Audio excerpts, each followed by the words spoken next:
Assalamualaikum warahmatullahi wabarakatuh. Kami dari kelompok 7, kelas Disinformasi dan Pemeriksaan, ingin mempresentasikan video grafis kami tentang pemetaan informasi COVID-19. Anggota kelompok 7 terdiri dari Dini Wulandari Adesta, Fadilah Rizky Ramadan, Nurul Hidayatullah, dan Wafa Novel Ramadan. Yang pertama, kami akan menjelaskan tentang COVID-19. Coronavirus atau COVID-19 merupakan virus yang menyebabkan penyakit infeksi saluran pernapasan, mulai flu biasa hingga penyakit yang serius seperti Middle East Respiratory Syndrome atau MERS dan sindrom pernapasan akut berat atau Severe Acute Respiratory Syndrome atau SARS. Penyakit ini terutama menyebar di antara orang-orang melalui tetesan pernapasan dari batuk dan bersin.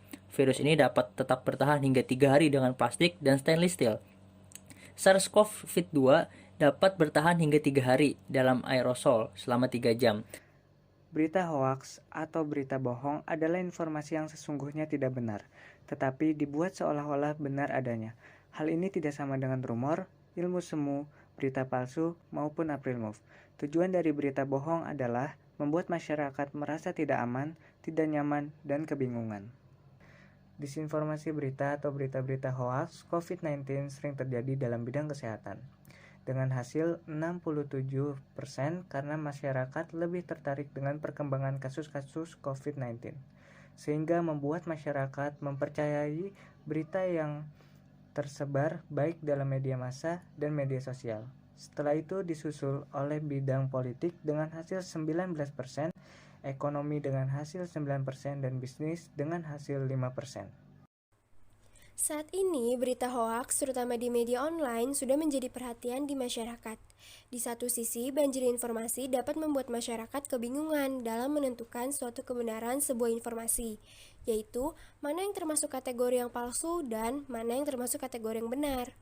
Pada diagram batang di samping, disinformasi berita atau berita hoaks COVID-19 sering terjadi di dalam media online di bidang kesehatan dengan jumlah 5 berita. Setelah itu disusul pada media Facebook dalam bidang kesehatan yang mendapat jumlah 3 berita. Dan untuk Instagram dan WhatsApp mendapat masing-masing hasil yang sama dalam bidang kesehatan dengan jumlah 2 berita. Sedangkan dalam media Twitter mendapat jumlah 1 berita. Serta dalam bidang ekonomi di media online yaitu dengan jumlah 2 berita. Tak hanya itu, hasil yang sama juga didapat dalam bidang bisnis dan politik dalam media Facebook dan Twitter dengan jumlah 1 berita. Diagram batang berdasarkan jenis disinformasi. Pada diagram di samping, disinformasi berita atau berita-berita hoaks COVID-19 yang paling banyak adalah pada konten menyesatkan dalam bidang kesehatan dengan jumlah 5 berita. Lalu disusul bidang kesehatan dengan jumlah 4 berita.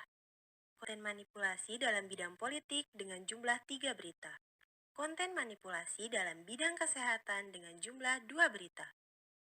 Dan hasil yang sama pada konten parodi dalam bidang kesehatan, konten palsu dalam bidang kesehatan, konten yang salah dalam bidang politik, konten keterkaitan yang salah dalam bidang bisnis, konten menyesatkan dalam bidang ekonomi, dan konten manipulasi dalam bidang ekonomi, yang dimana semuanya mendapatkan jumlah 1 berita. Kesimpulannya, sampai menjelang pertengahan tahun 2021, masyarakat tidak hanya dihadapkan dengan ancaman virus COVID-19, namun juga dengan maraknya berita hoaks dan disinformasi seputar pandemi ini. Ditambah dengan kemajuan teknologi dalam berkomunikasi, arus informasi yang menjadi semakin tidak terkendali. Pada pemetaan berita-berita hoaks atau berita-berita disinformasi dalam lintas kategori, berdasarkan sumber, dan berdasarkan jenis disinformasi. Dalam berita-berita hoaks yang tersebar di dalam lingkungan masyarakat, baik dalam bidang bisnis, kesehatan, politik, dan ekonomi, berdasarkan hasil berita hoaks yang lebih banyak tersebar adalah berita dalam kategori kesehatan. Hoaks berpotensi menjadi saran keberpihakan politik. Maka dari itu, pentingnya memverifikasi atau mencari tahu berita yang kita dapat dari internet dengan web-web yang terpercaya, karena untuk menghindari terjadinya hoaks, disinformasi, atau misinformasi pada kita. Semoga video grafis yang telah kami buat dapat bermanfaat. Kurang lebihnya mohon maaf.